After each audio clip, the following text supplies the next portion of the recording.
va te coucher, je monterai tout à l'heure. Et elle gagna sa chambre, une mansarde sous le toit. Elle fit sa prière, se dévêtit et se glissa dans ses draps. Mais soudain elle bondit, effarée. Un cri furieux faisait trembler la maison. Adélaïde! Elle ouvrit sa porte et répondit de son grenier.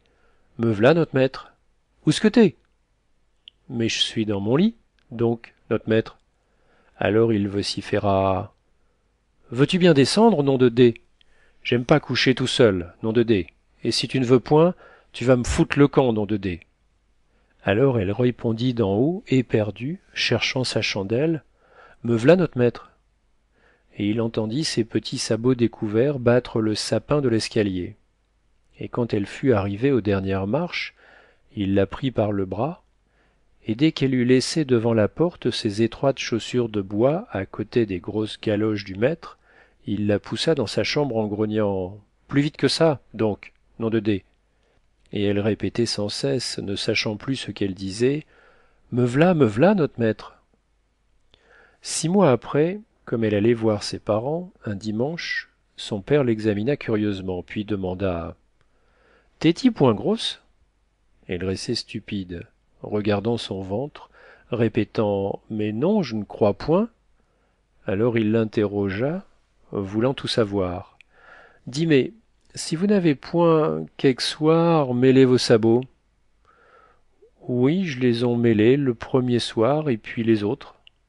Mais alors, t'es pleine, grande futaille. Elle se mit à sangloter, balbutiant. J'savais-ti, mais. Le père Malandain la guettait, l'œil éveillé, la mine satisfaite, il demanda. Qué que tu ne savais point? Elle prononça à travers ses pleurs. J'savais-ti, mais que ça se faisait comme ça, d'zéphant. Sa mère rentrait, l'homme articula sans colère. La v'là grosse à c't'heure. Mais la femme se fâcha, révoltée d'instinct, injuriant à pleine gueule sa fille en larmes, la traitant de manante et de traînée. Alors le vieux la fit taire. Et comme il prenait sa casquette pour aller causer de leurs affaires avec maître Césaire Omont, il déclara. Elle est tout de même encore plus sotte que j'aurais cru. Elle ne savait point ce qu'elle faisait, c'te niante.